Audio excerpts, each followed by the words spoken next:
Well, hello everybody, and welcome back to Julie's Orchids.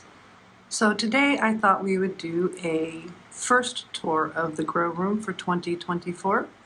We've got some interesting things going on. We've got several things in spike, a couple things in bloom, and one of the spikes is so big that I'm afraid to stand in the grow room facing the camera and talk for fear of damaging it. So let's head on in.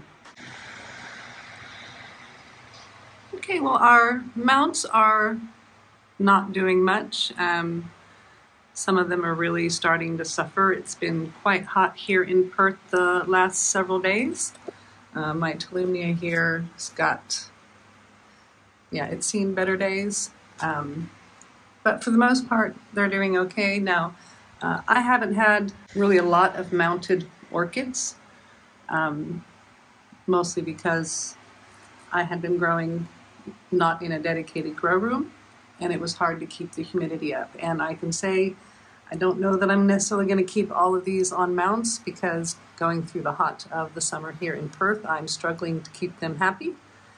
And, well, we don't want to kill any plants, so I might lose some mounts and add another set of shelves right here where these are at. Don't know. And then we'll move right on over here and have a look at our Onium types. These are the Brassavola type orchids up here, and these ones here aren't doing much more than growing the phals and getting to the babies again. Not much to report on these other than we're getting some good growth. The spider mites that we had going on here at Julie's Orchids, I believe I've gotten under control. But we're still monitoring those quite carefully. Buba Medusa down here, now she's doing quite nice. We've got a growth here, new growth there, and one back there. Now I do struggle with the bulbophyllum. Ooh, there's one there. I do struggle with bulbophyllums, again keeping the humidity kind of where I like them, and I found since moving to the grow room here, they're doing a lot better. Elizabeth Ann Buckleberry is just not doing much right now. That's all right, but she's not dead, so we're happy with that.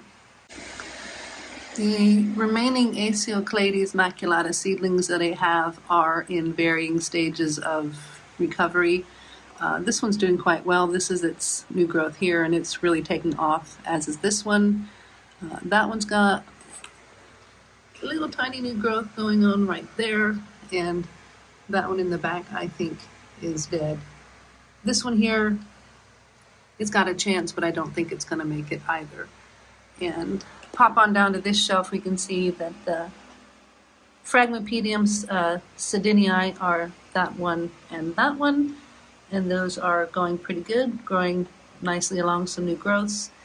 And my Fragmap Pedium Fritz Schomburg is got a new growth coming right there. I can say that these new lights that I have really, I don't know if they're too much for the plants. They seem to be okay, but the color of them and the way the plant's leaves looks are a bit different than they were under the other lights that I had. But these lights use less wattage, and one light is the same length as two of the other ones, so I'm saving quite a bit of wattage by swapping to these lights. And the plants don't seem to mind, it's just the color's a bit different. So I think I'm going to stick with these lights. Now we'll have a swing around through up here. These are my just general Oniums. You can see my Psychopsis right back here, and it had put out my first flower spike, which became really quite long, and then through the heat of things, it suffered. The tip of it got too hot as it was growing up towards the ceiling, and the tip of it's dead. I'm not sure what's going to happen to the first flower spike I grew on my Psychopsis. I'm a bit crushed by that, but I'm leaving it. It might branch. Don't know. This is a little recently deflasked Psychopsis that my friend Jane grew from flask and has given me. This is the species Mariposa, as mine up here, the big one, is not a species, it's a hybrid. But this is Psychopsis butterfly, and this is Psychopsis mariposa. And we'll swing on down to the Encyclia shelves, and we can see that Encyclia or Prostechlia cochleata is still putting out flowers. This thing has been in some sort of spike or flower spike, or had two of them, or was growing a seed pod. I'm going to say for coming on a good 9 months straight now. We'll zoom down into here. These are what's left of the flasks of the seedlings that I made, the cross between Prostechlia cochleata and Prostechlia alata. Now, I get reports from my friend Jane that hers are actually germinating and that she can see green. Looking at these up close, it looks like I can see something sort of going on in them. It's really hard to get good video of it, but I don't see any coloring of green yet.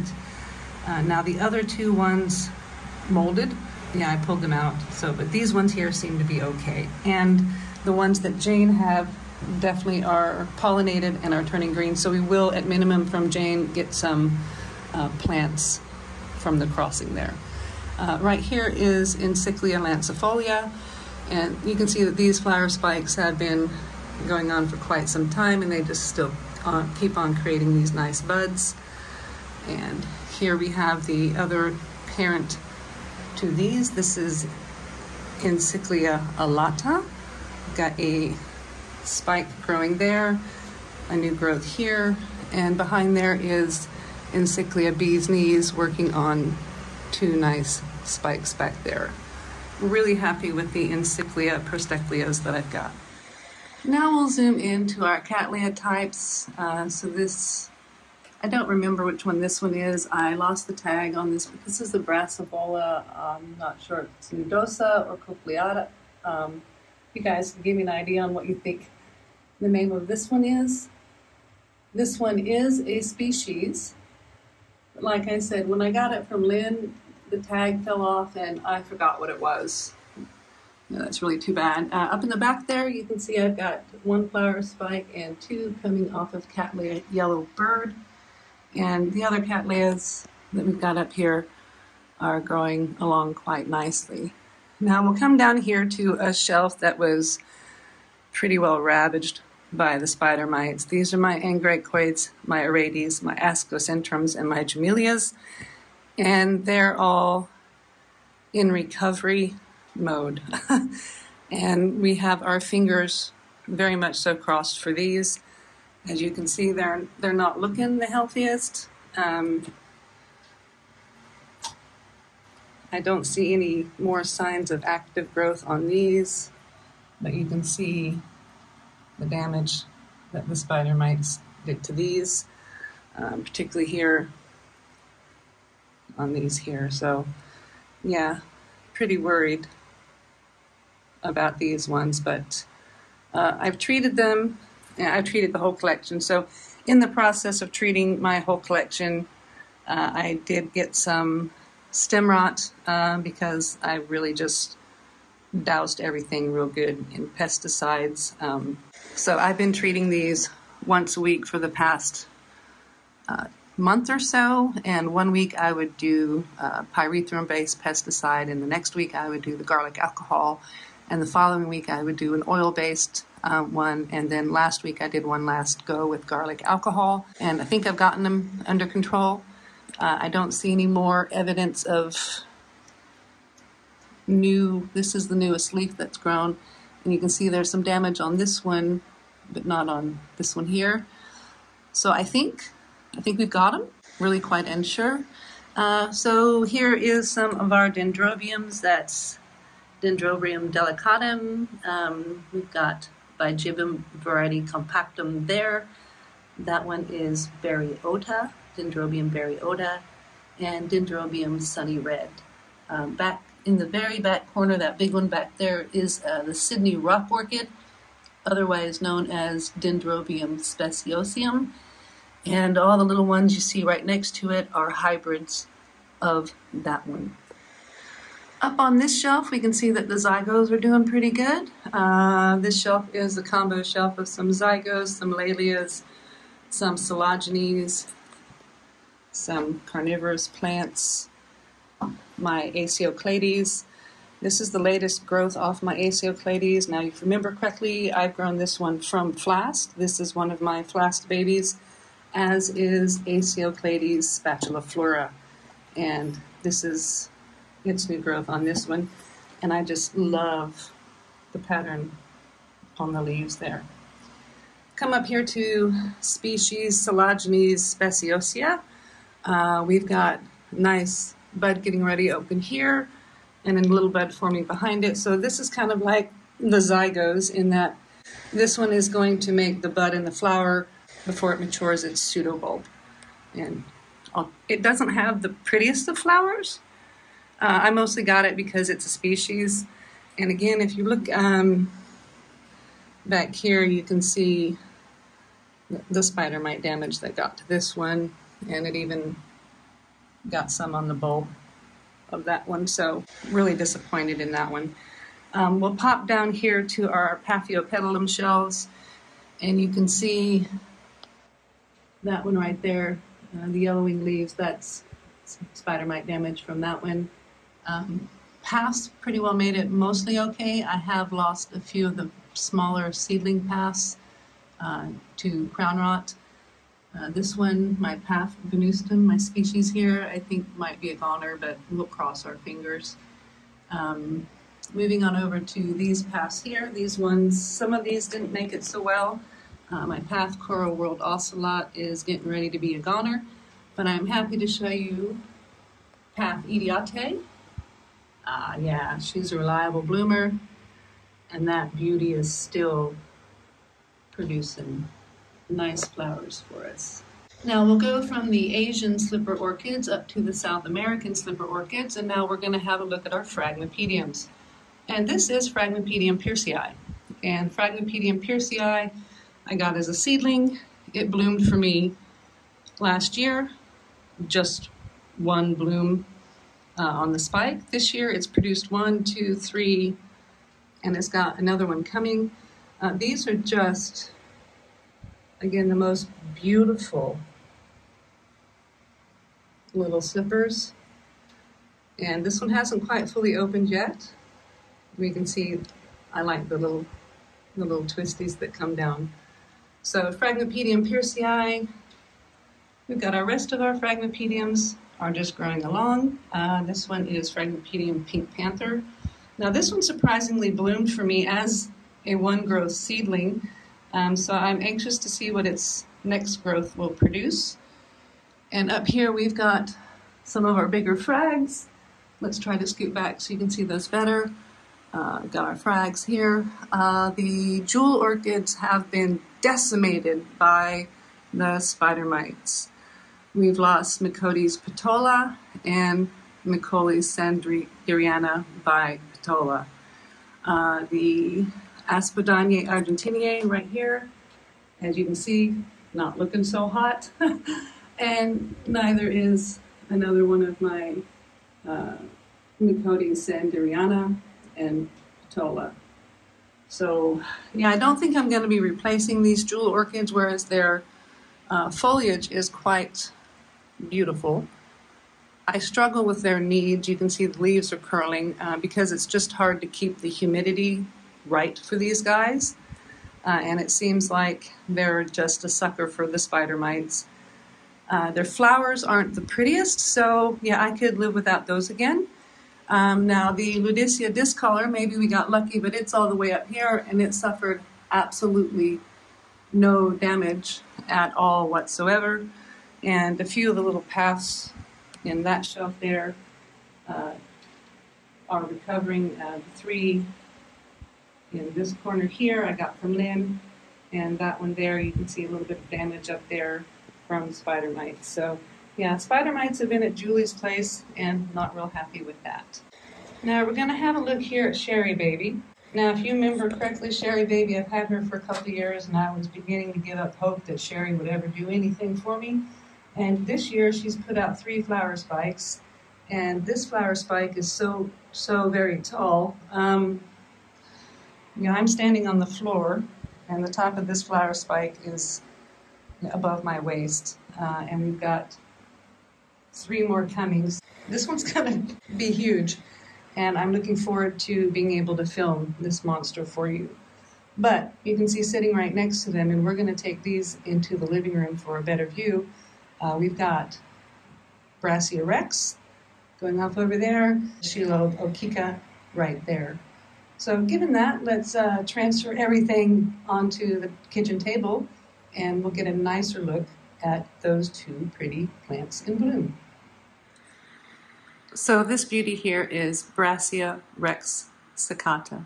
What can I say about this plant? I've heard from a lot of other growers that it's very hard to get to spike. This is its first spike of the plant, full stop. It's been in spike about a week, week and a half, just long enough. I was waiting to film to get all of the blooms open, but the first blooms to open are already fading.